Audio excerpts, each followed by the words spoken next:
But my biggest influence is probably not cool to say, but it's Kanye West. That's just it.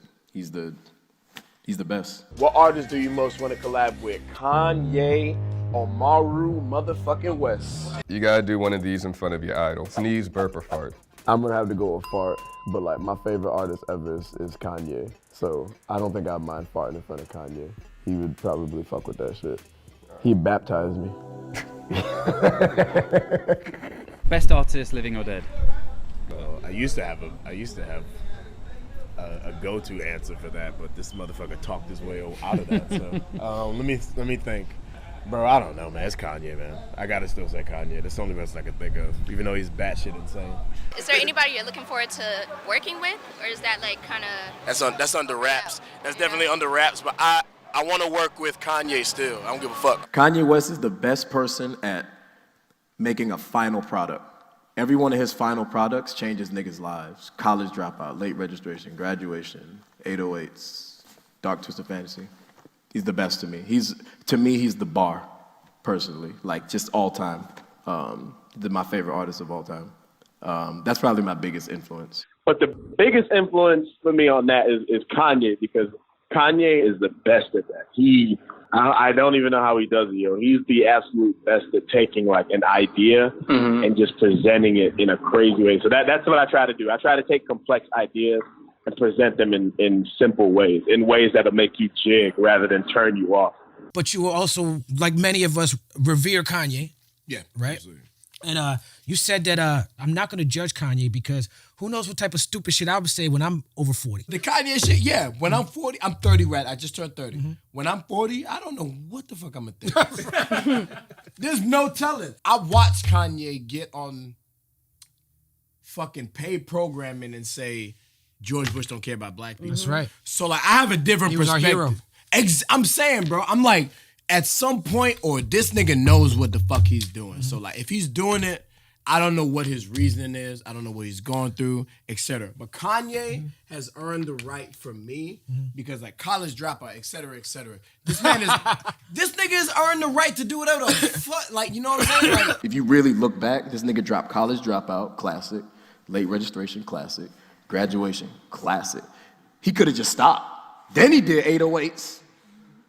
Then this nigga dropped Dark Twisted Fantasy. And then he could have just stopped. Then he did Yeezus. What is wrong with this nigga? You know what I'm saying?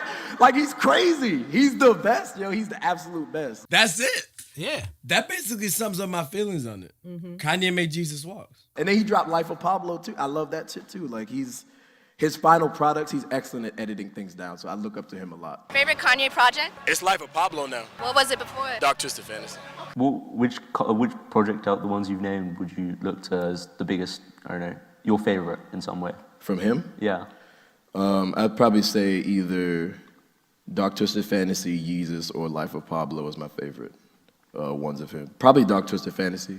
You've said in your music, never going blonde like Kanye. Promise I will never go blonde like Kanye. Hold up. Promise I will never go blonde like Kanye. But what's your favorite Kanye song in the album?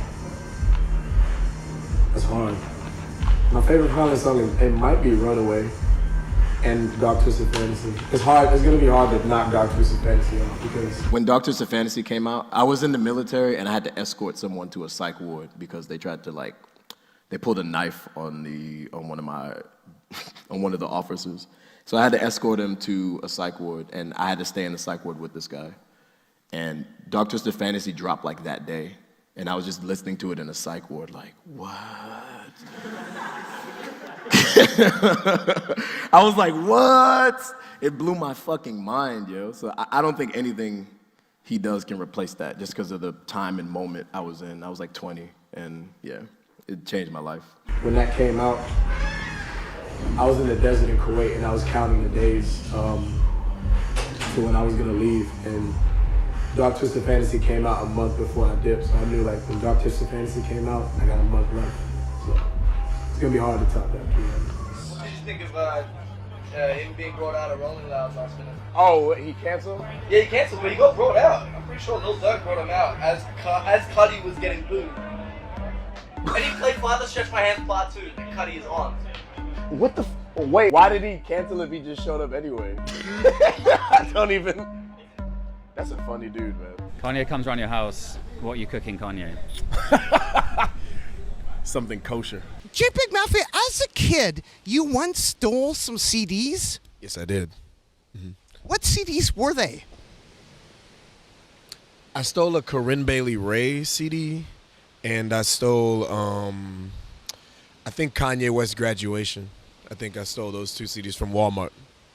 But they were clean. Well, the Kanye one was clean. For you personally as an artist, where does lyricism stand as terms of just like a value? It's super important, yo. Like, I don't know. There's so many lines. I know you have lines from people that like have hit you hard and stayed with you. Like, there's Kanye lines that have stayed with me for years. Is this what they said before? You're talking about, so Dead or Alive is a Cameron song that Kanye produced. I didn't know he actually produced it. I just liked the song, but I found out later, and I was like, that makes sense because I actually love Kanye. His influence on me is so strong that like like I don't agree with the MAGA shit. You know, as you don't. It's time for me to talk some shit. Listen, y'all seen in SNL, right? They had a skit about Kanye, like after the fact when he was on the show or whatever. Why didn't they just do it when he was on the show? He was wearing a Trump hat to the show. They should have said some shit about that. The way it was presented was that it was this big moment in like Pete Wentz, or what was his name? Pete Davidson went at Kanye or something, but it's not brave. It's not nothing. It's just a skit. You prepared it after the fact, and I don't respect it. Here's the fact of the matter. If you knew Kanye was like that, you let him on the show knowing you get publicity, and then after the fact, you made this like big statement and everybody applauded you, and it was just bullshit. It was just niggas clapping for no fucking reason. You didn't do anything. You accomplished nothing. You still paid him. Whatever the fuck y'all did, the transaction happened, and then you talk shit afterwards. That's some bitch ass shit. If I ever saw Kanye, I would let him know how I feel in real time. Not a week later, not in a tweet. I would tell him how I feel right then, because that's the only way you're gonna get the point across. But like, it's Kanye. Like, this is a grown ass black man. I'm gonna like. I've never met this man. Do I hate Morrissey as a person? I've never met him. I don't. Morrissey's not really worth a piece of garbage to me. I don't really care. It's more like the idea of him that I want to slap the shit out of. So yeah, fuck Morrissey. Would you think the same about Kanye West? About Kanye? Man, because it's the same situation. I mean, brilliant, honestly, genius musical artist. I mean, if you look at the way I've been reacting to it, it is kind of going down that road. But man, because I don't know what he's doing, man. I just don't know what he's doing. I will meet him and talk to him before I pass judgment. Absolutely. I'm sure he's a fan of yours too. Man, if Kanye was a fan of me, I'd probably cry, bro.